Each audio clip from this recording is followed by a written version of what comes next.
Hello, welcome back. Thank you so much for being here. Today we are reviewing the all-new Nars 24 karat collection that they've released for holiday 2024. There are quite a bit of parts to this collection, so let's hop right into it.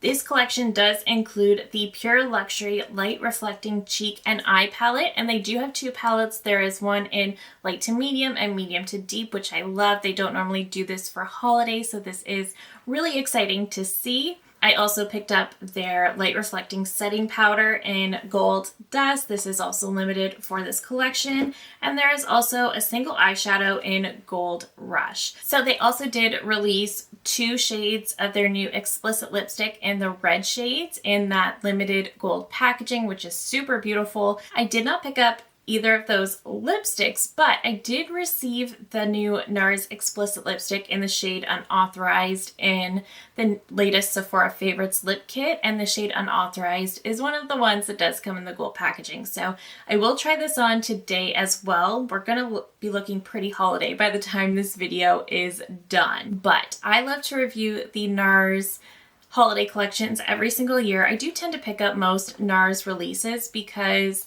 I'm just a big fan of the brand. I think overall they have really amazing products. First, we have the Pure Luxury Light Reflecting Eye and Cheek Palette. So like I mentioned, this palette does come in two variations. There is one for lighter skin tones and one for deeper skin tones. This palette does retail for $60 US or 70 Canadian. This does contain 3 blushes, a bronzer, and a highlight. This palette is also made in Italy and has an 18-month shelf life. So the inner packaging of this is absolutely beautiful. This is what it looks like. Very, very reminiscent of the Natasha Denona Golden palette. It does have this wavy sort of detailing to it as well. Opening this up, and this is the inner palette, and the powders also have this sort of wavy texture to it. It is sort of this baked powder formula that was in last year's blush palette as well. It is that same formula, but with the wavy detailing, which I do think is beautiful. And I'll pop up the swatches of this palette really quickly as well. So first we have the highlighter in the shade Bombshell, which is a very pinky toned highlight. Then we have Blonde Crazy, which is the bronzer. And then the 3 blushes, we have Red Dust, which is a very shimmery blush. Then Rough Cut and Pandora's Box. So the 2 matte blushes definitely look a little softer, and Red Dust is very, very shimmery. Next, we have the Gold Dust Light Reflecting Setting Powder. So this is their pressed powder, and this is also made in Italy with an 18-month shelf life. And the powder itself looks like this. So it is in the gold packaging, but it doesn't have that wavy detail. It actually does come with a puff right here, which I didn't realize. It is very, very thin though. And this is what the powder looks like. So it does look like their regular baked setting powder, but it does seem to have a bit of a gold sheen to it. I don't know if it's an overspray though. I should also mention the powder retails for $40 US or 50 for Canadian. And the final piece is the single shadow in the shade Gold Rush. So this is made in Canada, which is pretty common for their eyeshadows, and this has a 12-month shelf life. So this is what the little component looks like. Just like the powder packaging, it doesn't have the wave detail, but where the powder has purple lettering, this is pink. And opening this up, we just have a very gold eyeshadow right there. So it is very beautiful. And then on the back, you actually can pop it out if you want to put it in another palette. So that is something you can do as well. And I can tell you right now, I really didn't need to pick up the eyeshadow. I think I just really wanted to review the entire collection, but that's okay. This does retail for $22 US or 29 Canadian. So definitely a little too pricey for a very small eyeshadow. That being said, let's get into this because I'm very, very excited to play with these products. So after looking at the swatches, I think I want to wear the shade Pandora's Box all day. So I have not powdered my face. I just have foundation and concealer down. So I think I might try on one of these on each cheek, show you what they look like, and then I'll take them off, fix my base, and then we'll create a look with the palette. Then we'll get into the eyeshadow and the powder. So let me zoom you in a little bit and then we'll get into it. And then afterward, I will show you some comparisons and my final thoughts. Okay, so for the first shade, I'm going to take the shade Red Dust, and I'm using my Refer 05 brush. And I'm just going to start packing that onto the cheek. So like I said, I haven't powdered my face at all. I just wanted it to be easier to take off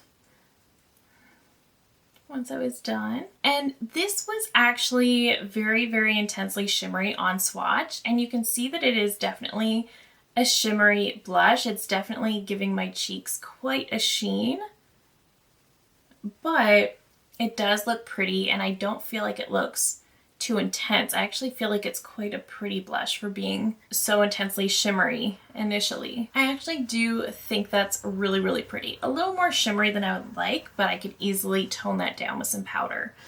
Maybe not the powder we're using today, but I could definitely tone that down with some powder. Okay, so I just cleaned off that brush and I'm gonna go into the shade Rough Cut, which is this more peachy tone in the middle.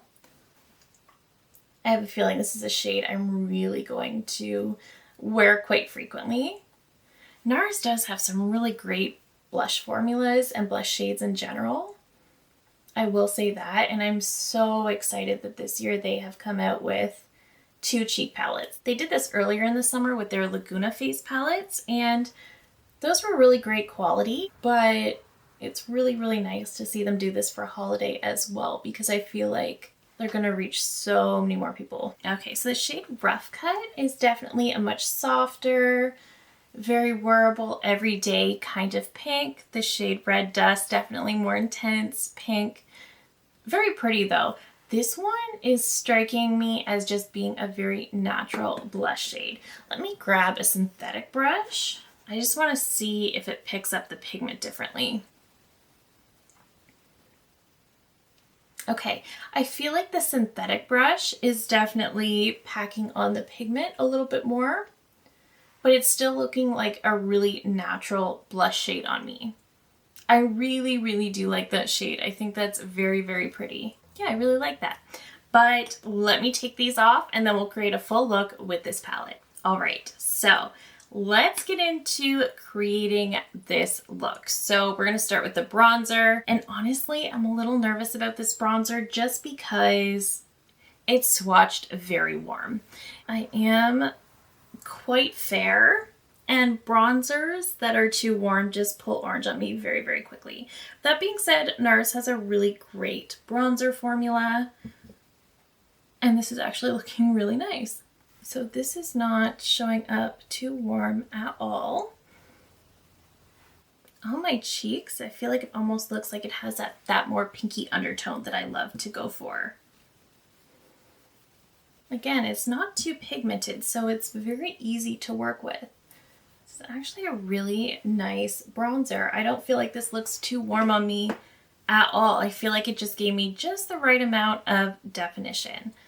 I'm really happy with that. Okay, let's go into the blush next. This is in the shade Pandora's Box, this one right here. And since the synthetic brush worked best for me on the first 2 shades, that's what I'm going to grab for this one as well.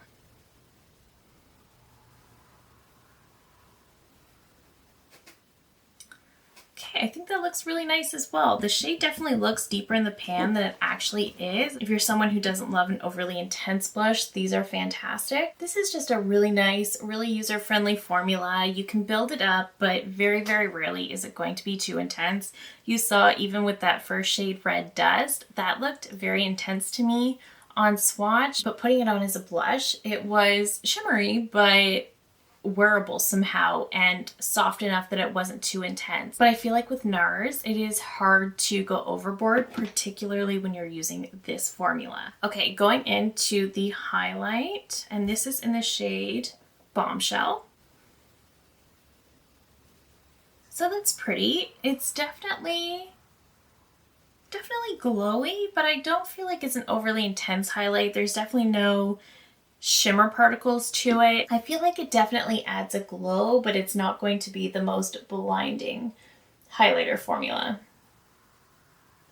Very pretty, Very pretty, very soft, kind of a natural glow to it, which I do think is pretty. So not the most blinding highlight, which is kind of what I was thinking when I swatched it as well. So let's get into the eyes now. So I think I'm just going to use the bronzer from the face palette, and I'm going to just kind of dust this one all over my crease. I do have a little bit of eye primer down, and I just set it with some powder. I'm not looking for anything too crazy here. I just want to sort of get myself a little bit of definition so I can put that single shadow all over. And you don't have to do this. I just really like to define the eye first.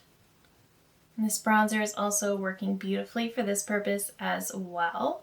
Most bronzers do, but this one is, like I said, just really soft. Let's get into the single shadow. I do like to apply Nars shimmers with my finger. And Nars has several different shimmer formulas. They have some that are a little bit chunky and dry feeling and some that are very smooth. This one I feel like is one of their smoother formulas. So I'm just going to put this all over the lid. I don't typically love a yellow gold on me, but I don't hate it either. I think it has its place. And just blending around those edges. So very quick and simple, but I do think it looks really pretty. I did also get some fallout, so just keep that in mind. There's definitely a lot of pigment to this shade as well, but it is very, very pretty. Again, just blending those edges. So like I said, I did get a bit of fallout, but not too much. I'm going to pop on some mascara really quickly, and then I'll come back, we'll test it with the face powder, pop on the lipstick, and then I'll give you my final thoughts. All right, so let's get into this powder. I hope this doesn't ruin the makeup because I really like how my makeup looks today. I'm not going to use the puff because I feel like I'd rather test it with a brush first. So going in to the powder. So I'm hoping this is supposed to be like an hourglass finishing powder that's just going to give it some radiance and pull everything together. But it's not, because it definitely gave my skin a bit of a gold hue, which I don't love, but I can see glitter particles. I don't know. I'm gonna,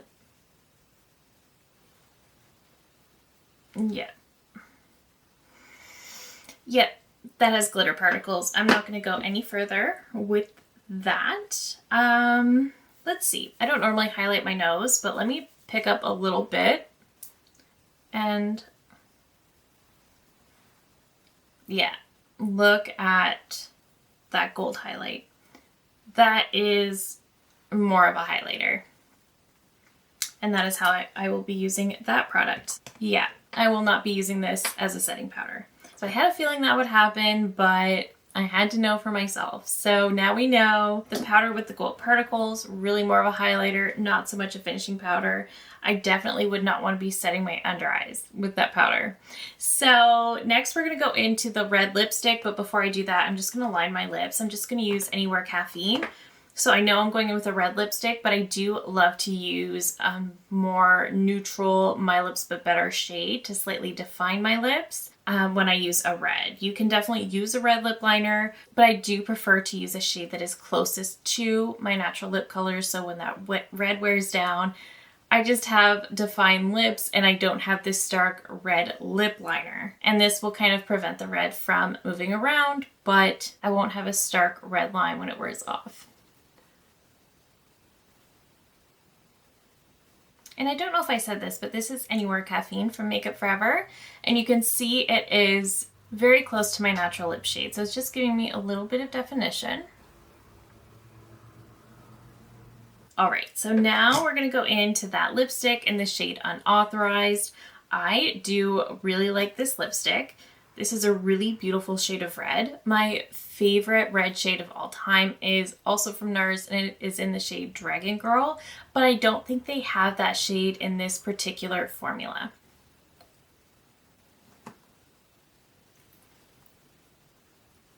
All right, so this is what we're looking like with the lipstick on as well. I will say I have been really enjoying this lipstick formula. It feels very creamy and very balmy, but also just very, very lightweight on the lips.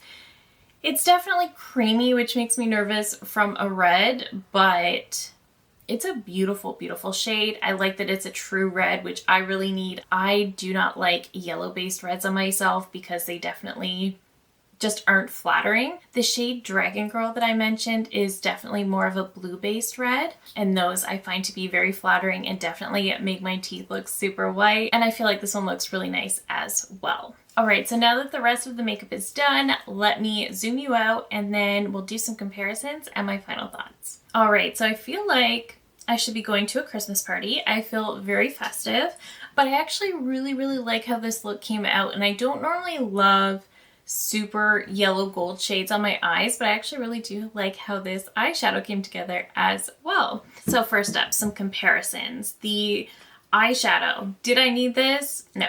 No, absolutely not. I definitely have this already. I have an entire gold palette from Natasha Denona, and the shade Cava is essentially the same thing. I do think the Natasha Denona is definitely creamier, a little bit more pigmented. I'll pop up the swatch so you can see they pretty much look absolutely identical. So did I need this? No, I really didn't. But I do think it's pretty, and I actually really, really love how this look came together. So I'm not mad that I got it. The setting powder. This is not a setting powder. This is a gold highlighter. I don't really like this. It's my own fault. I saw it and I thought that's either going to be more appropriate for a targeted highlight or it's going to be like an hourglass finishing powder. It is nothing like an hourglass finishing powder. It is definitely a targeted highlight, and use me as your example. It was my own fault. I should have known better. I will not be setting my face with this powder, but I will maybe try to use it as a targeted highlight. We'll see. But overall, this powder I really don't recommend. Just buy the original if you like the Nars setting powder. So for me, the powder was a bit of a disappointment. But getting into the face palette, this one was absolutely not a disappointment. The blushes in here are so beautiful. First of all, I love that they came out with 2 different palettes, but the blushes in here are all so beautiful. And even the one I didn't think I would like, Red Dust, I actually really do like. I think it's beautiful. The highlighter is not the most glowy highlighter. It is one that has a pink hue to it. It's going to add a bit of a glow, but it's not going to be too intense. It's not going to be an overly blinding highlight. I did check to see if this highlighter was very comparable to the one in the Hourglass Jellyfish palette from last year that I love so, so much, and I was definitely raving about in my recent review of the Hourglass palettes for this year. And I compared the two. The highlighter in this palette is definitely much more stronger on the pink side. It feels drier to the touch, whereas the Hourglass feels much smoother. But the Hourglass actually has a lot more impact. This one is definitely a little bit more subtle than the Hourglass, which did surprise me. So I still have not found an alternative for that Hourglass highlighter. However, I still think this one is very pretty. The bronzer. I was very pleasantly surprised by this bronzer because on swatch it looked pretty warm and I thought that might not be for me. But when I put it on, it was actually so beautiful. It's definitely a little bit on the softer side, so it's one that you can build up if you need a little bit more pigment, but much like the blushes, it's never going to be too intense, and it is going to be pretty hard to go overboard with this. It just applies sheer, but it is buildable, but like I said, it's very hard to go overboard, and then somehow the shade ended up having a bit more of that pinky undertone to it when I put it on my face. When I swatched it out, it looked really warm and I was a little nervous, but like I said, when I put it on my face, it had almost more of that pinky undertone that I love in bronzers for my fair skin. So I was impressed by that. The blushes I absolutely love. This one is definitely glowier than I would typically like. This is a gorgeous peachy neutral everyday shade. I can see myself reaching for this one so much. And then Pandora's Box is the one I'm wearing right now, and I actually love this one too. This is a really gorgeous mauve tone blush. I love mauve blushes. I've said it before, but I think it's so, so beautiful. And again, it's very hard to go overboard with these. So I've already shared the eyeshadow swatch comparison. I did want to compare very quickly to last year's blush palette for holiday. There was a couple similarities in the blushes and the highlight, but honestly, they're overall pretty different. The matte blushes from this year definitely have a very similar sort of vibe to the matte blushes from last year, which was these two. But last year they only came out with the one blush palette, which they typically do. So definitely not all of these worked for me. So another reason I was thrilled to see two different palettes. But last year's palette, these two shades were my absolute favorites. And again, very similar situation where they look more intense in the pan and then you put them on the cheeks and they're just so user-friendly. So I would say this year's matte blushes are a little bit softer, but still very, very beautiful. There's a little bit of similarity, but not much. I would say the highlighter in last year's palette was also definitely a lot more blinding than this year's. But the one in this year's palette is perfect for every day. With respect to the bronzer in here, I wanted to compare to the Laguna face palette that they released earlier this year. So this palette has the shade Laguna 2 and Laguna 4. Laguna 2 was the most comparable on swatch. I found Laguna 4 was definitely deeper. Laguna 2 looks much more neutral when you swatch it, but shade-wise, it's definitely most comparable to Laguna 2. And then as I mentioned, I really have been loving this lipstick formula. This is definitely going to be a go-to red. I have been wanting to dive a little bit more into reds, especially this holiday season, which is pretty much the only time I wear a red, but I have been wanting to experiment with red quite a bit more, especially with the darker hair. Makes me a little bit braver, so I think I'm going to try that. But overall, the real standout product of this collection is definitely the face palette. It usually is, but the face palette I think is absolutely fantastic. The quality is so beautiful. The blushes in their holiday palettes usually are really good, and the quality in here is great. The detailing is beautiful. The packaging itself, beautiful. I love that we have a highlighter, bronzer, and then 3 blushes. That makes it very universal to me, and I really, really like that. And like I said, the blushes are definitely customizable. They can definitely be a little bit more sheer. You can build them up, or you can mix and match. You can do whatever you want, and they look so beautiful. I love that the highlighter is a little bit more subtle, just a little more everyday. And I think the face palette is fantastic. I really, really enjoyed playing with this today, and I will definitely continue to do so. The eyeshadow is probably the least necessary, but I do think is very, very pretty. I did try comparing this to some of the gold shadows in my other Nars palettes, but those shades all ended up going a little bit bronzy compared to this. This is just a true gold. But if you have the Natasha Denona Golden, you absolutely do not need this little single shadow. But again, the packaging is great. The formula is great. It's not Natasha Denona, but the formula is really nice. And I like that you can take it out of here as well and pop it into another magnetic palette if that's what you'd like to do. The setting powder is an absolute skip. In my opinion, I hate that it's marketed as a setting powder with glitter particles. I was honestly wondering if this was going to be like an Hourglass setting powder-esque product. It's definitely not. Like I said, it's got some glitter particles in there. This could be used as a targeted highlight. I was also wondering if that gold was an overspray, and it doesn't appear to be yet because I keep trying to swish it around, but it seems like that gold is really in there. So I definitely don't recommend this. I feel like the powder is a miss. The shadow is really unnecessary, but very pretty. And the face palette is beautiful. This is by far the standout winner of the collection. I am so, so, so glad I ordered this. And I do love their explicit lipstick formula. Again, it's incredibly, incredibly comfortable. And I really do love the shade of red as well. So that is it for me today. Let me know all of your thoughts down below. Are you planning to purchase anything from this Nars holiday collection? Did you already? I just love hearing from you guys, so leave me all of your thoughts down below. If you're new here, I hope you'll consider subscribing before you go. I do upload new videos every single week. Thank you again so very much for watching, and I will see you in my next one. Bye!